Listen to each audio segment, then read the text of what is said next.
Hello everyone, I just thought I'd do a video today explaining how I converted my van into a really basic camper that I've lived in now for about 5 years, nearly 5 years. The Tiger's Den, roaming free, which is pretty much what I've done for about 5 years now. So let me show you what I did. I converted the van in 7 days for £500, but it is very simple and basic, so this won't be for everyone.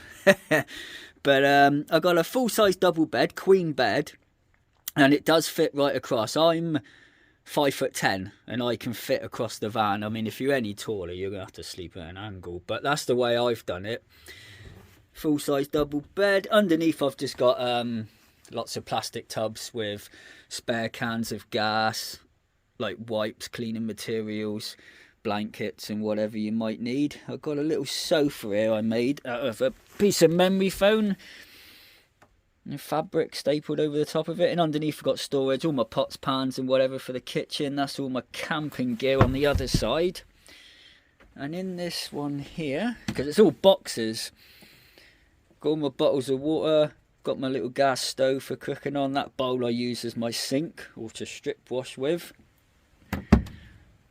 Up there I just got lots of tins of food. As you can see, there's a few fishing rods around, only cheap ones. There's nothing of any value in this van whatsoever. And underneath, if I open the doors, I've got two 25-litre tubs under there, again full of water, mainly for the 12-volt shower, because you put like the motor, the pump inside, put it in your cigarette lighter thing and then have a shower. Got a spare pair of boots, and all the carrier bags you see, basically I use them as bin liners. As long as they've not had sugary things in, I use them as bin liners. Got all my books up there, some more food. Got a little 12-volt fridge there. That was just £50 from Halfords. Pretty good actually, that little fridge. Old filing cabinet there I use as a chest of drawers with my clothes in. Under here is my junk drawer, full of all my little solar lights, because you can just chuck them on the dash and charge them as you drive around. I've got booster packs, first aid kit. I've got those water straws and firelighters and all sorts of camping gear in there as well. And underneath here I've got my knives, forks, spoons, utensils. I've got towels back there as well and that sort of thing. In this one here you probably can't see much really, but I've got two diesel cans in there, 20-litre diesel cans. I don't know what I've got them, they're always empty, but you never know, you might need them one day. I've got tarpaulins and other camping gear in there. In here is mainly cleaning materials. These universal wipes, they're bloody excellent, they really are. That's how I keep the van so clean. I just wipe it down every day, because you've got to. Because this van's got no solar panels, so there's no electric. There's no leisure battery because nothing's powered. I've got no heating, so you've got to keep it clean all the time. You've got to keep it clean, otherwise you'll get damp and mould, don't you? So they're excellent, they are. This bubble wrap stuff, that's the only insulation I've got, and it's been up there nearly 5 years, and I've got rips in it and put holes in it. It's not working as well as it used to, but it was really good initially. I might have to redo that now. It's getting cold again. It's beginning to you get all drips and you got to keep wiping off the metal bits. I should cover that completely really. But yeah, apart from the cold this time of year, I've been living in this for about 5 years and yeah, love it. I do understand it's not everyone's cup of tea though, because there's no luxury in here whatsoever.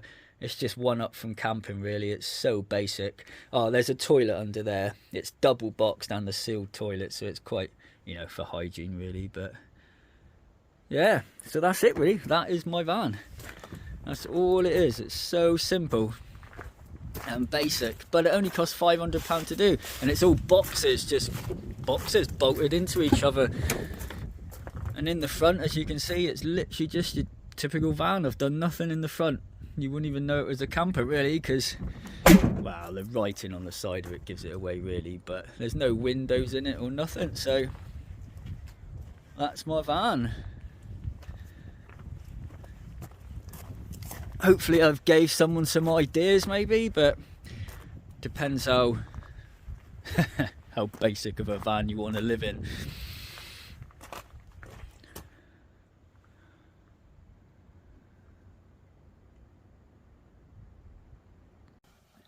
Alright, I just thought I'd add a bit more into this video. Basically, when you leave a house and move into your van, because there's a lot of things when you live in a house that you've got that you haven't got in a van, and a lot of things you take for granted in a house that you lose when you come into a van. Because in the back of a van, especially like this, that's so basic, so simple, and that there's certain things that are quite difficult or even impossible. Basically, washing and drying your clothes. Washing your clothes, yeah, well, you can do it by hand, but you soon get fed up with that. And drying your clothes is literally impossible. You can't dry your clothes in this van. There's no way of drying them. So that's worth thinking about. Obviously, there's no TV, there's no computer, you've got no appliances, you've got nothing like you would in a house. So a lot of people have asked me, like, oh, don't you get bored? Because like you got no telly, nothing to do, and it's like, well, no. So I suppose you've got to like your own company and be at peace a lot of the time, really. Because that's, yeah, you haven't got all the distractions you've got in a house to occupy yourself. There's nothing to do in there at all. So some people would get bored. Showering, obviously it's a cold shower, and strip washing. But it depends where you park up as well, because obviously you can't just do that anywhere in front of people, so you've got to be mindful of that as well. Washing's not that easy. Obviously the cold, I use a sleeping bag as a sheet, so if it gets that cold, you keep your clothes on, you get in the sleeping bag, you got a duvet, you got blankets. I've got spare blankets underneath the bed as well. So the cold, especially this time of year, November, December, it starts coming in, and it does get a bit harder, I must admit.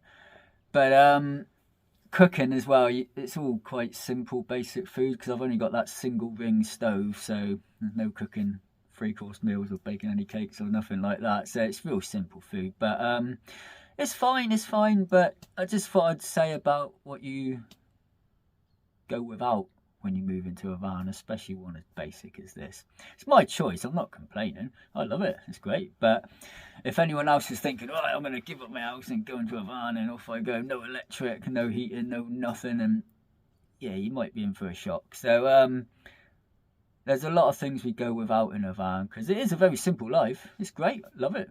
I work as well, I'm self-employed, so of course I haven't got mortgage and all those bills and that, so you're left with money, and that's why I go to these historical properties. And another reason I do it in the winter is because it's so cold in the van, and you've got showers in these places. And yeah, living in the van in the summer is great, but in the winter is not quite so great.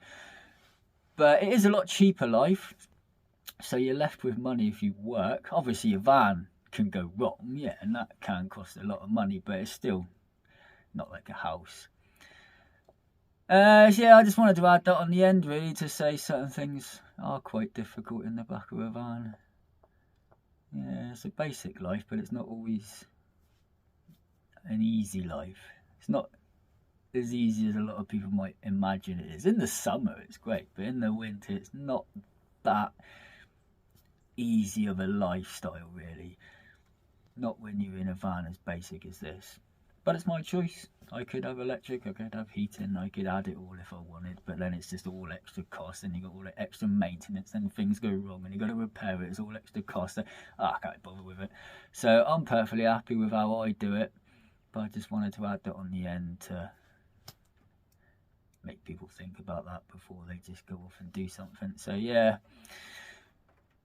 if you like what you see from my van, and if you've watched any of my other videos of all the historical properties I go and stay at, then click subscribe and follow my journey. Thanks for watching.